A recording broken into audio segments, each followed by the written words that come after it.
Les gars, je vous ai dit, faites gaffe aux meufs qui sont sur les réseaux, surtout Twitter. Il y a une meuf qui a fait un tweet, un thread, hein, sur son copain, parce que voilà, une histoire bizarre. Bon là, elle a effacé. Malheureusement pour nous, heureusement pour elle, elle a effacé. Mais je vais quand même vous lire le truc parce que j'avais copié le message. Donc en gros, elle avait écrit: mon copain m'a offert un collier pour nos 1 an et a fait une erreur sur mon prénom sur la petite carte qui allait avec. Cette erreur m'a blessé et je lui ai dit. Il s'est emporté en disant que dès qu'il fait quelque chose, ça va jamais et que même quand il offre des cadeaux, je suis triste, sachant qu'on traverse une période difficile. Je ne disais plus rien, je pleurais, mais il continuait à parler. Il a fini par dire qu'il ne m'offrirait plus de cadeaux et qu'il allait jeter la carte et ramener le collier au magasin. Ça m'a tellement piqué que j'ai enlevé le collier et l'ai remis dans la boîte. Les choses se sont ensuite calmées. Il s'est excusé, mais j'ai maintenu que je ne voulais plus ce collier car j'étais blessé et qu'il allait me rappeler une mauvaise journée. Qu'en pensez-vous? Alors bon, avant que le post soit supprimé, il y a plein de gens qui étaient là. Ouais, non, comment est-ce qu'il ose agir de la sorte? Ouais, moi, un gars comme ça, tu devrais tellement le tèche. Pourquoi? Parce que, comme je vous l'ai déjà dit plusieurs fois, nous sommes dans une société qui est basée principalement sur les besoins des femmes, d'accord? Donc c'est ce qui va dans le sens des femmes, c'est ce qu'on peut faire pour elles, c'est-à-dire toi en tant qu'esclave gynocentré de cette société gynocentrée, qu'est-ce que tu peux faire pour que les femmes aillent mieux, hein? Moi, je suis pas dans ça. Donc, moi, ce que j'ai fait, c'est que j'ai analysé, hein, comme d'habitude, vous connaissez ma compétence lieutenant Colombo, j'ai analysé le truc et je vais vous donner mon avis là-dessus. En fait, le truc, c'est quoi? C'est que on va se dire la vérité, c'est un shit test. On va se dire la vérité, en fait, c'est un shit test. Et puis, je vous ai déjà dit, il y a plein de femmes qui font des shit tests de façon inconsciente la plupart du temps pour jauger, en fait, comment dire, pour jauger à quel point le gars, il est en place. Pour faire beaucoup plus simple, hein. Je vais caricaturer comme ça, on va gagner du temps. Donc, en fait, le truc, c'est que, sans s'en rendre compte, je pense, dans ce cas-là, en tout cas en particulier, elle a fait un shit test à son gars, et puis lui, ça l'a poussé dans une position défensive, en fait, tu vois. Maintenant, l'erreur sur le prénom, on va pas se mentir, hein, disons-nous la vérité, c'est bon, c'est un détail mineur, là quand on parle de cadeau. Le plus important, c'est le cadeau en lui-même, et le geste, tu vois. Ok, il a fait une erreur, ça, on va pas être là, genre, ouais, non, il a fait une erreur, il n'y a pas de problème, mais il n'a pas fait d'erreur sur le cadeau, il a fait une erreur dans le, comment dire, sur la carte. Je suis pas en train de l'excuser, hein. J'essaie juste d'expliquer vraiment la situation. Donc pour moi, l'erreur sur le prénom, sur la carte, franchement, c'est un détail mineur. Maintenant, le truc, c'est que elle, en tant qu'adulte, on va dire un minimum, entre guillemets, réfléchi, ce qui n'a pas l'air d'être le cas, je suis désolé, je préfère dire les termes en français. Tanti, t'aurais pu voir le geste derrière le cadeau, mais t'as plutôt choisi de te focaliser sur la faute et de transformer ça en conflit émotionnel. Ça n'avait pas lieu d'être. Après, aujourd'hui, on sait que voilà, les femmes, on connaît aujourd'hui que pour certaines choses en particulier, les femmes vont réagir de façon un peu plus forte, un peu plus émotive. Donc, on connaît. Mais là, tout ce que moi je suis en train de dire là, c'est pour vous, les gars.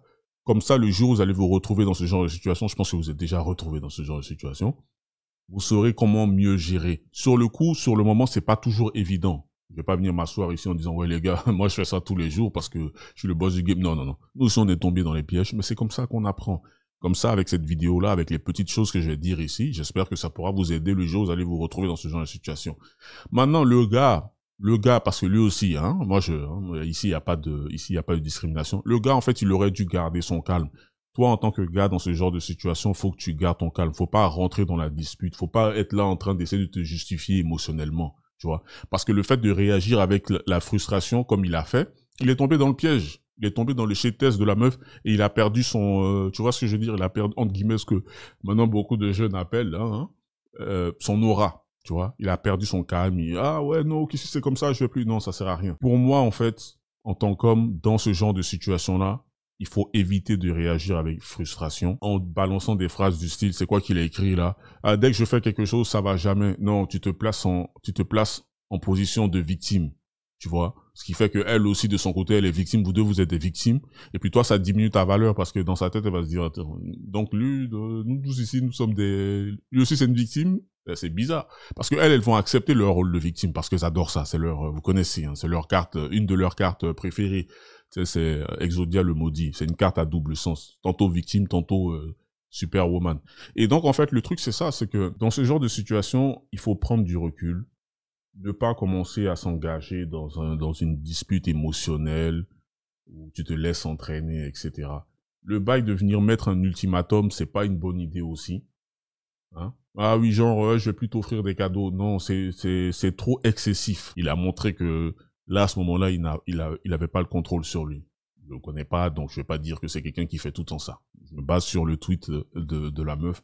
Et qu'est-ce que nous, on peut en tirer? Dans ce genre de situation, faut rester détaché. Je parle beaucoup du détachement. C'est quelque chose qui n'est pas du tout facile. C'est quelque chose qui n'est pas du tout évident, mais c'est quelque chose qui est faisable. C'est quelque chose qui s'apprend. Hein? Vous pouvez même aller sur Google. Vous n'avez pas besoin de moi ou je sais pas qui. Vous pouvez aller sur Google et puis taper des mots-clés. Je vous assure que vous allez tomber sur de très bons articles pour travailler le détachement. On vous demande pas de devenir des robots, hein, comme les gens qui confondent le stoïcisme avec le fait de se transformer en cyborg. Non, c'est pas ça en fait. C'est d'avoir un minimum de contrôle là-dessus, sans devenir victime de tes émotions en fait, tu vois. Dans ce genre de situation, tu balances une vieille phrase, une phrase de politicien, tu vois ce que je veux dire? Tu balances une phrase du style « Ah ok, bon, je vois que tu fais attention aux détails, c'est dommage parce que ça gâche le plaisir du cadeau, mais ok, pas de souci. Tu vois un truc, c'est fini, c'est tout. Chill. Tu vois ce que je veux dire? Pas besoin de « Ah ouais, donc c'est comme ça ». Non, parce que tu commences à rentrer dans le débat et ça ne sert à rien. Laisse-la gérer sa frustration. Maintenant, cette situation-là, ça résume beaucoup de situations dans lesquelles beaucoup d'entre nous nous sommes trouvés. C'est, comment dire, c'est ce genre de situation où dès qu'il y a une petite chose qui va pas, dès qu'il y a une petite insatisfaction, ça devient en fait vous voyez ce que je veux dire, ça devient le truc chronique, genre ah oui c'est la fin du monde. Ça pour tous ceux qui ont déjà fréquenté des femmes, déjà même nos mères, il n'y a même pas besoin même d'aller chercher très très loin. Vous connaissez déjà ce genre de choses. La moindre erreur devient un drame. Moi je me rappelle quand j'étais plus jeune, quand je vivais encore avec mes parents, on me demande ah il fallait faire la vaisselle. Tu fais la vaisselle, je dis n'importe quoi. Il y a 10 couverts, il y a 10 choses à laver.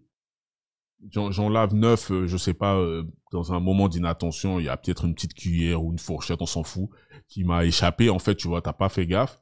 Donc 9 sur 10, ça devient un drame. Ça devient un drame, ça te sort, ah, mais vraiment, on peut pas compter sur vous, tu fais que les choses à moitié, franchement, ah, tu vois ce que je veux dire? Donc ça, c'est quelque chose qu'on a déjà tous connu, et là, c'est la même chose. C'est la même chose, donc. Il y a aussi ce truc, c'est une façon aussi pour elle de tester, en fait, pour voir si toi, tu arrives à rester, comment dire, à rester stable. Ce qu'il faut comprendre dans cette situation de collier, là, c'est que ce n'est pas vraiment le collier le problème. C'est pas ça qui a été l'histoire en tant que telle. C'est la façon, c'est ce qui s'est passé. Tu vois, c'est la suite, la façon dont le truc a été géré. D'après moi, en tout cas, c'est comme ça que je vois le truc. Maintenant, vous, s'il y a des choses qui m'ont échappé, n'hésitez pas à me le notifier dans les commentaires. Mais dans ce genre de situation-là, moi, ce que je pourrais donner comme conseil, c'est ne pas se justifier émotionnellement, ne pas commencer à être là, à vouloir dire non, mais en fait, ok, si c'est comme ça, non, ça sert à rien. Deuxième chose, faut pas supplier quelqu'un pour que la personne accepte un cadeau. On supplie pas quelqu'un pour que la personne accepte notre cadeau, pour que la personne apprécie notre cadeau, ça fait pas de sens. Troisième chose, si tu sens que la relation commence à être toxique, c'est toujours la même chose. Quand vous sentez que la toxicité commence à s'installer, bougez de là.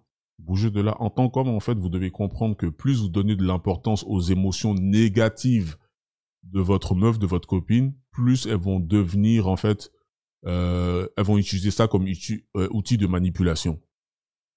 Vous connaissez ça, vous avez déjà connu ça. Est-ce que je suis en train de vous apprendre quelque chose de nouveau? Non, pas du tout. Hein? On essaie de garder, nous ici, on garde notre calme. On essaie de garder notre calme. Souvent, c'est pas évident. Souvent, c'est pas évident. T'es là, tu dis, ah, non. Tu vois ce que je veux dire? T'as envie de démarrer au quart de tour, mais ça sert à rien. Faut garder son calme, ça sert à rien de surenchérir, ça sert à rien, pardon, de surréagir. Tout ça, là, ça va se retourner contre vous sur le long terme, tu vois. Donc, je pense que dans ce genre de situation, être relax, attendre que la personne se calme, discuter tranquillement, ok, voilà moi comment est-ce que j'ai vécu la chose, voilà mon point de vue, voilà, on passe à autre chose. Comme des adultes, putain, en fait, je sais pas comment dire ça. Bref, c'est dommage, elle a effacé le tweet, donc du coup j'ai dû lire le message comme ça, mais vous avez compris l'idée principale. on fait attention aux meufs qui sont sur les réseaux. Je vous l'ai dit, ça c'est ma phobie, ça.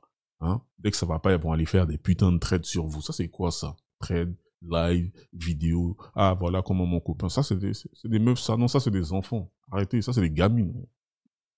On n'est pas dans ça, frère. Bref, donnez-moi vos avis dans les commentaires. Prochaine vidéo, ça arrive très très bientôt. Prenez soin de vous comme d'habitude. Restez sur vos gardes. Peace.